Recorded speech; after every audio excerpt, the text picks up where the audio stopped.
Ito ang inyong lingkod na nagbabalik upang magbigay ng mga balitang walang bias at pawang katotohanan lamang. Ito ang Bayang Pinas. Ang isyong ito ay naging usap-usapan sa buong bansa at iba't ibang social media platforms. Tila tuluyan nang nalugmok si Representative Franz Castro matapos ang sunod-sunod nagdagok ng kanyang hinaharap. Sa kabila ng kanyang patuloy na pagtanggol sa sarili, lalong lumalakas ang paniwala ng publiko na hindi siya makakalaya mula sa mga kasong isinampa laban sa kanya. Ang mga dagdag na kaso ng katiwalian, sedisyon at pakikipagsabwatan sa mga iligal na grupo ay nagresulta sa mas mabigat na atol mula sa korte. Ayon sa mangulat, ang mga bagong ebidensya ay nagpatibay sa pananagutan ni Castro sa maling paggamit ng pondo ng bayan at pagpapalaganap ng ideolohiyang umano'y kontra gobyerno. Sa kabila ng mga pagsusumikap ng kanyang kampo na baliktarin ang desisyon, tila hindi na bumaliktad ang kapalarang pabor kay Castro.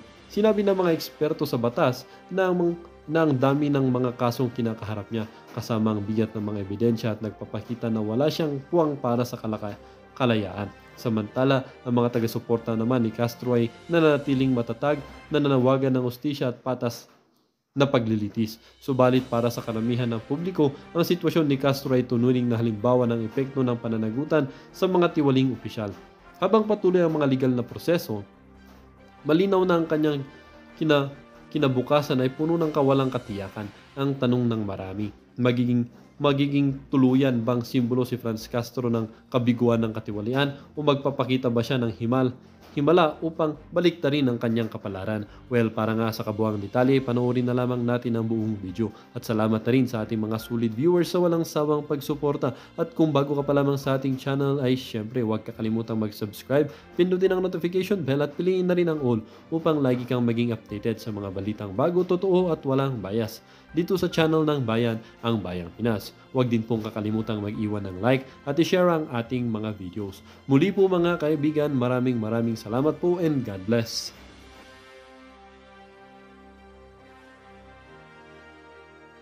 Kultura at ang ating mga saloobin. Kaya hindi nararapat na tayo po'y magpabaya sa nagaganap na mga malulubhang krisis pang politika at krisis pang ekonomiya sa ating bansang kinalalagyan dahil sa maling pamamahala. Yun! Awitin natin ang opening song natin palagi dito sa program na ito. It will only take less than a minute.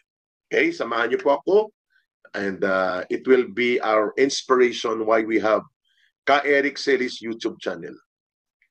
Ang bayan ko'y tanging ikaw, Pilipinas kong mahal, ang puso ko at buhay man, sa iyo'y ibibigay, tungkulin kong gagampanan, na lagi kang paglingkuran, ang laya mo'y babantayan, Pilipinas kong hirang.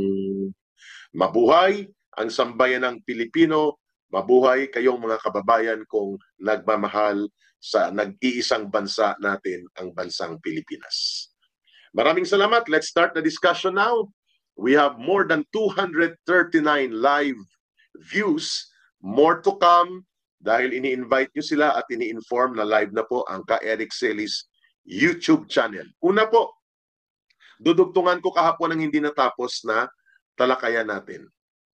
No less than former Supreme Court Justice, ngayon ay Ombudsman, Samuel Martires, ang nagkompronta kay Franz Castro doon sa House of Representatives nang tinatanong na ni Franz Castro at binubusisi at binubulatlat ang items ng Ombudsman budget proposed na confidential and intelligence fund. Natameme at nasuplak ang pagka-arogante nitong bupols na si Franz Castro. By the way, si Franz Castro po ay aktibong operatiba ng Communist Party of the Philippines. Sumusuporta yan sa terorismo ng New People's Army at yung mga pangre-recruit ng National Democratic Front upang sumuporta sa armadong terorismo para pabagsakin ang ating gobyerno. That is a direct statement from Ka Eric. from my direct personal knowledge about the operations of the CPP, NPA, NDF. At si Franz Castro po, kagaya ng iba pang party list nila dyan na nandyan pa, yung si Raul Manuel at si Arlene Brosas, pareho po sila mga aktibong mga kasapi ng Communist Party of the Philippines that they deny and they want to pretend that they are not part of, but they cannot condemn and fight against CPP, NPA, NDF openly. Convicted po ito si Franz Castro ng kasong kriminal na child abuse. Pertaining ito sa paghakot nila, may kidnapping pa ito or abduction. I'll try to check out the legal status from resources natin to give information from the Legal Cooperation Cluster ng kasalukuyang National Task Force to End Local Communist Armed Conflict. Pero ang kumpirmado natin, may conviction na siya at si Satoru Campo ng Bayad Muna, party list nila, at dati ko mga kasamahan ito, ng resulta ito ng desisyon ng korte sa Regional Trial Court sa Tagum City, Davao del Norte. This is in relation po noong 2018, I think. Kung hindi ako nagkakamali sa aking estimate, or 2019 first part, na nahuli sila sa checkpoint dahil hinabol sila ng mga tribal leaders and council of elders at mga magulang ng 14 na mga kabataan at mga minor de edad galing sa Talaingot, Davao del Norte, na kinuha nila at hinakot doon sa kanilang salugpungan schools na pinasarado ng komunidad at mga lider ng tribo dahil ito'y ginagamit sa recruitment ng CPP, NPA, NDF sa Talaingot, Davao del Norte. Nakakalayo po itong Talaingot, pero napakagandang lugar na puntahan ko po ito nung nasa NPA ako. Pugad ito po ng NPA, lugar po ito ng mga katutubo sa Mindanao, sa Davao del Norte. Napakaganda ng lugar, napakalayo na lang. Malayo din ang serbisyo ng gobyerno dyan sa matagal na panahon.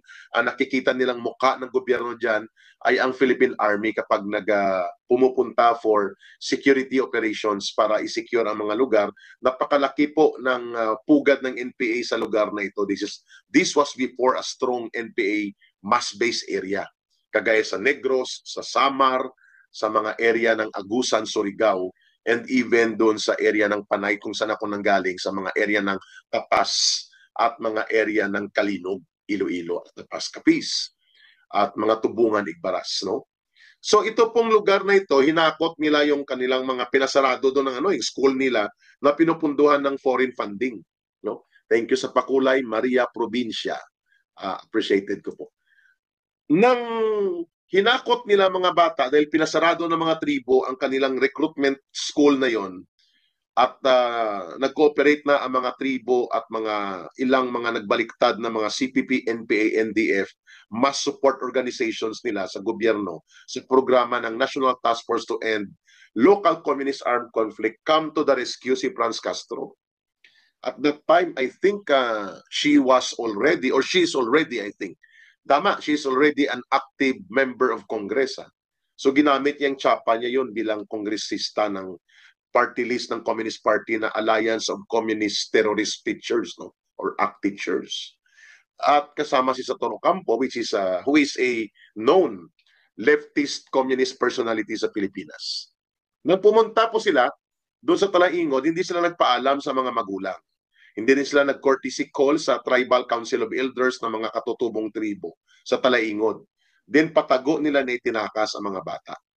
Nang nalaman nito ng mga Tribal Council of Elders at mga Tribal Chief at mga magulang, hinabol sila at nag-coordinate sa pulis at nahuli sila.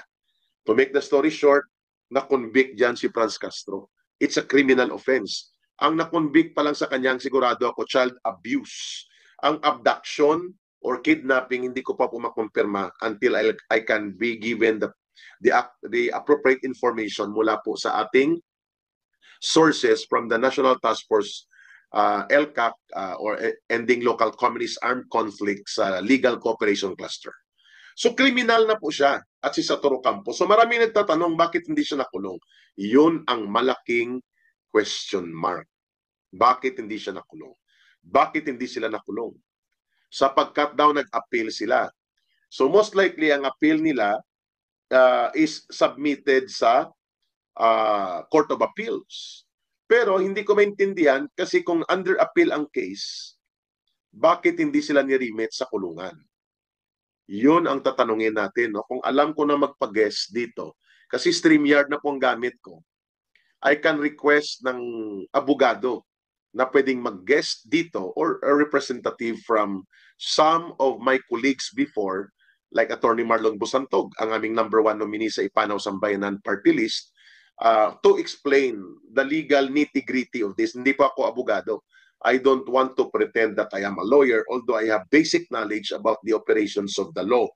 But I am not a lawyer. Kagaya ni Castro, na makikipagdebate kay former President Rodrigo Duterte, na isang abogado, piskal, prosecutor, makikipagdebate kay Attorney Zuraica Lopez, yung Chief of Staff ng Office of the Vice President, na abogada. Hindi naman siya abogada, no, mga kababayan. So, napaka-pretensyoso kung yung kababayan ko kanina, si Kabibi, hindi ko babanggitin yung word na yun. Opo, sa Bukidnon naman po higaw nun. Pero ang Talaingod, I think may boundary ito sa Bukidnon. Yeah, that's correct si General Macanas po. Magka-boundary, pero ang tribo yata sa Talaingod ay mga Manubo. Oh, okay, Manubo yata ang saya. Bukidnon higaw nun. Okay. So going back dito, i-check natin bakit hindi sila narimit. Dahil ba under appeal? Mga kriminal nga na mga na-convict sa RTC, automatic i-remit yan sa provincial jail o sa BGMP provincial facility ng BGMP, Bureau of Jail Management and Penology. Bakit sila hindi?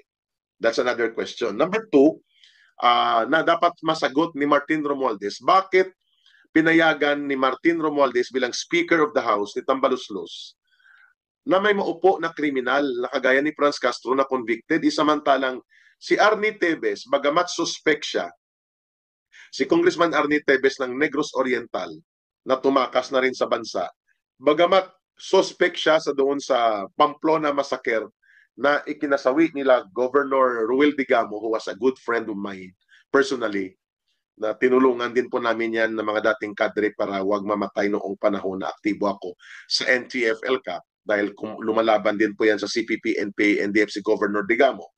Hindi pa naman na-convict si Arnie Tevez.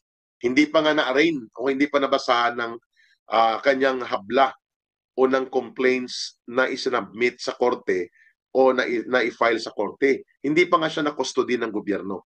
Nasa Timor-Leste siya. Bakit inexpelled na nila Martin Romualdez at ng mga kasabwat nila? Diba? Si Franz Castro, bakit hindi expelled? Bakit hindi siya patalsikin at sipain sapagkat siya mismo ay convicted na?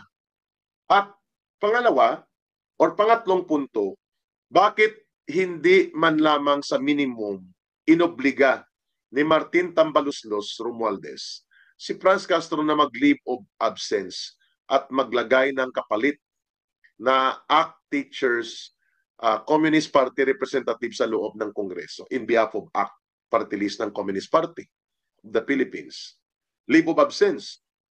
Bakit nag-i-enjoy siya ng kanyang sweldo at ng mga milyones na MOOE, liquidation by certification, na hindi nila binubunyag at inilalantad sa taong bayan at pinapalusutan nila ng mga kung ano-anong mga certification lang without any audit receipts and proof kung paano nila ginastos ang milyones na mga pondo by the hundreds of millions. Bakit nakaka-access si Franz Castro? Pang-apat, bakit siya nagpapasite in contempt ng resource persons? Convicted criminal ito. Yan ang binabanggit ko na lumalala ang maruming laro ng politika ni Marcos at ni Romualdez. Ang sindikatong Marcos Romualdez. Ang tawag ng iba dyan, evil triumvirate. Ang tawag ko dyan ay Troika Syndicate. Pag sinabing Troika, tatlo. Marcos, Bongbong Marcos Jr., Lisa Marcos, and Martin Romualdez. Yun po ang Troika Syndicate. Pwede rin pong tawagin na evil mafia. Yun po ang triumvirate ng evil mafia. Sila po ang talagang nagpapaandar ng maruming laro na ito. Kasi si Lisa Marcos, wala namang poder yan na totoo na nanggaling sa taong bayan. Pero ang poder ng kanyang asawa, inaabuso at ginagamit niya. At siya ang nagpapatakbo ng kung ano ang gawin ng kanyang asawa dahil ang kanyang asawa ay walang bayag, walang paninindigan, incompetent, hindi marunong magdala ng pamahalaan, walang leadership qualities at flower base. At ang isa, ang pinsan. So the center of powers sa Marcos presidency ay wala nakasentro kay Marcos Jr. na sa asawa at sa pinsan. At si Marcos, ang kanilang robot power facilitator. Robot lang talaga siya. Dahil siya ang inelect in an open election. Siya ang nanalo doon. But the exercise of the powers of the president ay wala sa kanya. Ceremonial president siya. Pag may parade in review sa mga armed forces of the Philippines sa mga kampo, pinupuntahan niya. Pero minsan na nagpa-parade in review, si Martin Romualdez feeling presidential. Feeling presidente. Di ba? Pinagpalang umaga, turquoise blue for Eric, Mylene Acosta, Best in Declamation Awardee, Sikoting, yes. Parang oratorical contest, no? Akala niya nag-i-speech siya sa entablado nung elementary at high school tayo. Ganun ang mga birada niya eh. Wala talaga. This is a ceremonial, good-for-nothing, flower-based president. Yan po si Marcos. Ang problema niyan, ang levers and control of power na sa asawa at sa pinsan. Pero dahil siya ang na-elect, kailangan nilang buhay si Marcos at umaandar bilang robot facilitator of power nila. Yan ang problema kung bakit itong mga komunistang terorista kagaya ni Franz Castro, Raul Manuel at ni Arlen Brosas na mamayagpag sa pondo, na mamayagpag sa pag-abuso sa poder, at grabe ang paggamit sa kanila bilang mga pitbull at Rottweiler at Doberman ni Martin Romualdez at ni Marcos para mag-atake sa mga totoong naglilingkod sa ating bayan at mga totoong leader natin na nag-ayos ng ating pamahalaan like Rodrigo Duterte. At ngayon ay ipinagpapatuloy ang ganyang legacy of good governance ng kanyang anak na si Inday Sara Duterte. So klaro tayo dyan ha, kung ano ang political crisis na ito. Mali po na i-concentrate natin kay Martin Romualdez o kay Lisa ang ating paniningil. Bagamat may pananagutan ng dalawang mga hinayupak na ito na abusado sa poder ng pagkapresidente ni Marcos Jr., the real accountability is in Marcos. That's why he has to be removed from office. In peaceful and legal means. Ulitin ko in peaceful and legal means. Hindi po revolusyon. Hindi po pag-aalsa, hindi madugo, hindi pag-aarmas. Mayroon po tayong opsyon na kapag incompetent at inutil ang presidente, the Filipino people can withdraw their sovereign mandate to the president by calling for his resignation. Thank you, Meg Raso, sa pagpapakulay. Deeply appreciated po.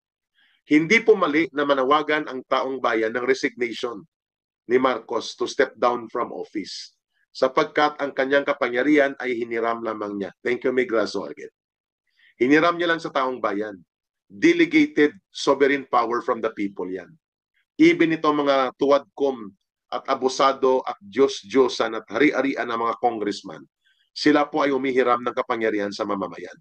The powers of the sovereign people are the real source of power and authority of anybody occupying a public office, being appointed man or elected at all levels, including ang mga hukom, including po ang mga kongresista at mga senador, lalo na si Marcos bilang Pangulo ng Bansa.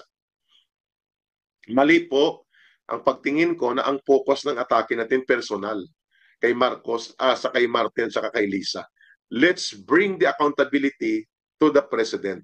Because kapag nawala si Marcos, mapuputol na rin ang illegal na pangingialam at pagmamaniobra sa kapangyarihan ng mga sindikato ni Lisa Marcos at ni Martin Romualdez. Because their levers and control of power will be eliminated the moment Marcos Jr. is removed from office by means of peaceful and legal way upon the call of the sovereign will of the people. People power bang iniisip ko? Yes. But it cannot be forced upon the people. It can only be called upon. Hindi po pwedeng armed forces of the Philippines ang manawagan yan. Because the armed forces of the Philippines cannot be the arbiter of power. they cannot determine sino ang upo at sino ang tatanggalin sa kapangyarihan. But they can only support and respect the sovereign will of the people in their collective action of the Filipino people kapag nagkumilos po ang respectable and strong numbers of the people to generate a political movement or a social movement that will make a standoff against the president to call him down, to step down from office or resign from his office as president. The most that the armed forces of the Philippines can do together with the Philippine National Police in the security sector is to respect and protect the guarantee of peaceful assembly of the people, and then they can call out the president by withdrawing their support to the commander-in-chief in order to abort a political crisis in government. Yan ang pwedeng gawin nila, but they cannot call out immediately the president without the factor of people massing up in public assembly calling for a people power on the basis of their sovereign will for the president to step down and make a constitutional transition of power, which is ang constitutional succession si Sara Duterte. Now you can understand, mga kababayan, bakit tinatarget nila Martin Tambaluslos at ng kanyang mga aliporis na mga ganid at sakim sa kapangyarihan at pundo ng mga kongresista at ng kanilang aliporis at mga asong ulol na tagapag-atake na mga komunistang teroristang party list nila like Franz Castro. Sinisingle out nila si Vice President Sara Duterte. Si Rodrigo Duterte target nila pero wala na sa kapangyarihan si Pangulong Duterte. He is now a political figure, an inspiration for the Filipino people, but the power that can be generated from the people's will should be targeted or should be directed to Vice President Sara Duterte as the duly recognized and duly guaranteed constitutional legal successor to the office of the president. Now you can understand bakit tinatarget ng lahat ng mga alipores at mga maruruming operators sa political operations na ito ni Martin Romualdez, ni Marcos at ni Lisa si Sara Duterte, because she is the constitutional successor. She is the president in waiting. Thank you, Hirondina Jackman, for pakulay. Appreciate ko po. So klaro tayo mga kababayan, this is beyond our personal affiliations or personal affection to the brand of leadership of the Duterte. This is about the legitimacy and validity ng pagiging tama ng pagtingin natin na nagkataon na ang may mabuting programa, may mabuting track record sa politika at sa ganun din po sa pamamahala ng ating bayan at ng ating gobyerno ay ang mga Duterte. So sila ang ating magiging alternative leaders kasi hindi pwedeng magkaroon ng vacuum. We're calling for the president to step down tapos wala tayong alternative. Hindi pwedeng tayo ay magkaroon ng revolutionary government kaagad because it will be illegal. Hindi sasama dyan ang armed forces of the Philippines. Ang mangyayari niyan parang junta, kagaya sa Myanmar. At kapag junta po yan, civilian military junta, mahirap kilalanin po yan sa mga association of countries like sa United Nations at sa mga ibang malalaking bansa. They might not legitimately recognize the constitution of a revolutionary government like civilian military junta. Mahirap po yon, magulo. Doon tayo sa legal legitimate succession of power na nangyari noong People Power 2 sa kay Erap Estrada. Kasi sa People Power 1, the government almost went into vacuum. That was the revolutionary condition kay Cory Aquino. Pero nakita natin kung paano sinamantala ng mga dilawan, kagaya ng mga remnants ngayon ng surviving na mga dilawan na oportunistang politiko like Hontiveros de Lima and Trillanes. Hindi naman tayo papayag na magkaganon. Pero pwede bang umabot na magkaroon ng revolutionary government?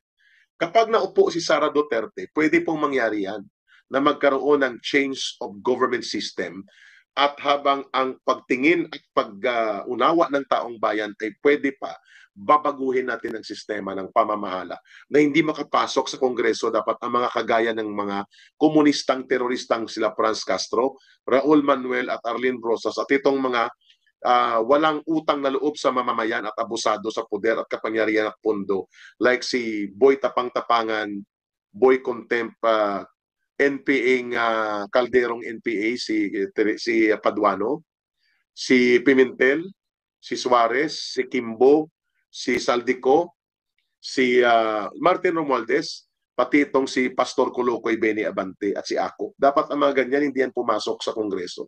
Abusado, hambog, walang respeto sa karapatan ng ordinaryong mamamayan, abusado pa sa poder at pundo. So, dapat baguhin talaga yan ni Sara Duterte kapag siyang naupo. It's me, Joy. Thank you sa pagpapakulay. But we cannot do it immediately unless Sara Duterte is now the president of the country. Please nakikita ninyo yung kalagayang ito. Kaya tinatarget si Sara Duterte because she is the real president in waiting. Kaya ang kanilang target sa kanya, dahil wala silang ma-issue na mga incompetent na uri ng pagka-leader si Sara Duterte at wala rin silang ma-issue na siya ay nangungurakot, they're trying to paint mud or putik. Pinuputikan nila ang pagkatao at integridad at dangal ni Sara Duterte by attacking the confidential fund na i-download lang sa kanya 2022 pa. Ulitin ko, pundo yun ng tatay niya na remaining siguro mga 50% or 45% of the budget ng Office of the President, hindi inubos ni Pangulong Duterte, iniwan niya yan kay Marcos Jr. Pagpasok ni Sara Duterte, wala siyang budget na may gagalaw. Dahil nga wala namang malaking pondo si Leni Robredo bilang Vice President noon. Hindi rin siya humingi ng malaking pondo noon. Kaya nagingi siya ng support for confidential fund operations ng kanyang opisina sa Office of the President na budget. Kay Marcos, inaprubahan nila yan. And in fact, in the first part of these scandalous attacks against Sara Duterte, it was no less than Lucas Bersamin, the current executive secretary of Bongbong Marcos, who happened to be the former Supreme Court Chief Justice, ang nagsabi na ang pag-download ng 125 million pesos from the contingency fund, confidential fund of the Office of the President to the Office of the Vice President, 122 million pesos was regular and a prerogative of the President kung saan niya ibibigay. Pero ngayon tahimik na sila at sila ay nagiging parte sa pag-discredit at pag-atake kay Sara Duterte. So saan dapat mag-report si Sara Duterte ng 125 million liquidation and utilization ng 125 million confidential fund niya noong 2022? Hindi po sa Kongreso. Hindi po kay Franz Castro sa bupols na nagdudunong-dunungan na teroristang criminal convict na si Franz Castro. Hindi po dapat siya doon mag-report sa Congress. Not even kay Martin Romualdez. Si Sara Duterte should report kung paano na-utilize ang budget na yon na confidential fund from the confidential fund of the Office of the President, number one, to the Office of the President. And I think she did it. I believe so. And then, nag-liquidate at nag-report na rin siya sa Commission on Audit. Wala pong tungkulin o karapatan o anumang mandato ang Kongreso na makialam sa audit process. It's the mandate of the Commission on Audit. COA po ang may karapatan dyan. Malinaw tayo dyan. Illegal at abusado at wala sa lugar itong ginagawang pag-iimbestiga nila kay Sara Duterte on confidential fund in the guise of their protecting public funds. Samantalang sila nga ayaw nilang busisiin ang confidential fund ng presidente na umaabot na higit 5 bilyon kada taon yan. Kasi alam nila bawal yan sa batas. There is a limited protocol of audit process na pwede mong gawin sa Office of the President, lalo na pertaining to confidential funds. Kasi nga siya ang pinuno at pinakamataas na opisyal ng gobyerno. He is entitled and he has the privilege for that. At si Sara Duterte ay mayroong pribilehiyo para dyan bilang pinakamataas na opisyal ng bansa.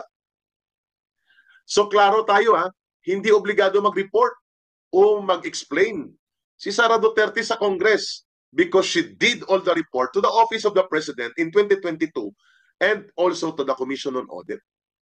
During that time, na hindi naman dapat ito binubusisi sapagkat kung bubusisiin natin ang lahat ng confidential fund and intelligence and security funds, you will open up the floodgates of a very dangerous national security nightmare. Kasi bubusisiin mo na rin ngayon pati ang confidential fund ng presidente.